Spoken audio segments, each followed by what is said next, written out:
রাতে যখন বাতাস থমকে যায়, চারপাশ নিস্তব্ধ হয়ে পড়ে, তখন বৃদ্ধা গঙ্গামণি চুপচাপ বসে থাকেন তার ছোট্ট ঘরের বারান্দায়। ঝাপসা দৃষ্টিতে তাকিয়ে থাকেন অন্ধকার আকাশের দিকে। অনেক বছর আগের দিনের কথা মনে পড়ে যায় তার, যখন তিনি এই বাড়িতে একা ছিলেন না। গঙ্গামণির স্বামী ছিলেন একজন সাধারণ কৃষক। খুব কষ্ট করে সংসার চালিয়েছেন তারা। একমাত্র ছেলে সোমনাথ ছোটবেলা থেকেই খুব মেধাবী ছিল। পড়াশোনায় ভালো হওয়ায় তাকে শহরে পাঠানো হয়েছিল উচ্চশিক্ষার জন্য। গঙ্গামণি আর তার স্বামী নিজেরা খেয়ে না খেয়ে ছেলেকে বড় করেছেন, পড়াশোনার খরচ জুগিয়েছেন। স্বপ্ন ছিল ছেলে একদিন বড় হবে, ফিরে আসবে, তাদের কষ্টের দিন শেষ হবে। কিন্তু সময় কখনো কখনো নিষ্ঠুর হয়। সোমনাথ পড়াশোনা শেষে শহরেই চাকরি পেয়ে গেল।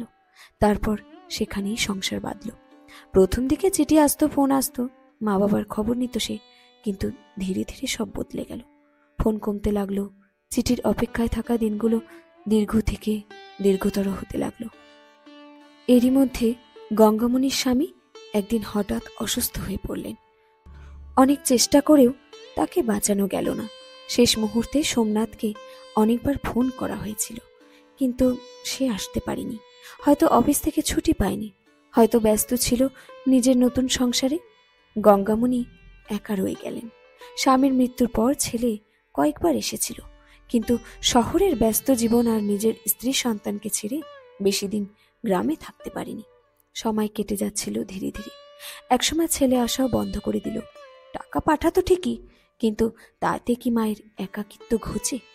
একসময় পাড়ার মানুষজন খেয়াল করলো গঙ্গামণি আর আগের মতো হাসেন না, কারো সঙ্গে তেমন কথাও বলেন না। শুধু সন্ধ্যায় বারান্দায় বসে থাকেন একা, ফাঁকা দৃষ্টিতে তাকিয়ে থাকেন রাস্তায়, যেন অপেক্ষা করছেন কেউ আসবে তার কাছে, কেউ ডেকে বলবে, মা তুমি কেমন আছো? শীতের এক রাতে খুব জোরে বাতাস বইছিল। গঙ্গামণি দরজাটা ভালো করে বন্ধ করতে গিয়েছিলেন, কিন্তু তার পা হঠাৎ পিছলে গেল। শক্ত মাটির উঠোনে পড়ে গেলেন তিনি। অনেকক্ষণ ধরে পড়ে রইলেন সেইখানে। কেউ জানতেও পারল না। সকালে পাশের বাড়ির মালতী বৌদি এসে দেখলেন গঙ্গামণি মাটি আঁকড়ে পড়ে আছেন। মুখটা নিষ্প্রাণ, কিন্তু চোখের কোণে শুকিয়ে যাওয়া অশ্রুর রেখা স্পষ্ট। গ্রামের মানুষ তাকে যত্ন করে শ্মশানে নিয়ে গেল। সোমনাথকে ফোন করা হলো। সে বলল, আমি ব্যস্ত, আসতে পারবো না, আপনারা ওর শেষকৃত্য করে দিন। গ্রামের সবাই নির্বাক হয়ে গেল।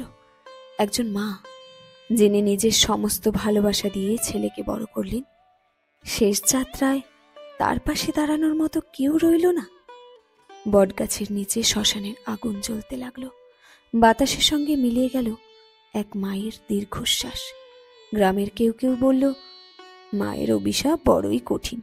সোমনাথ কি কোনোদিন বুঝবে সে কি হারিয়েছে? কিন্তু গঙ্গামণি আর এসব শোনার জন্য পৃথিবীতে নেই। তিনি চলে গেছেন খুব দূরে, সেই জায়গায় যেখানে আর অপেক্ষা করতে হয় না। শেষ হলো আজকের গল্প, একলা জীবনের শেষ অধ্যায়।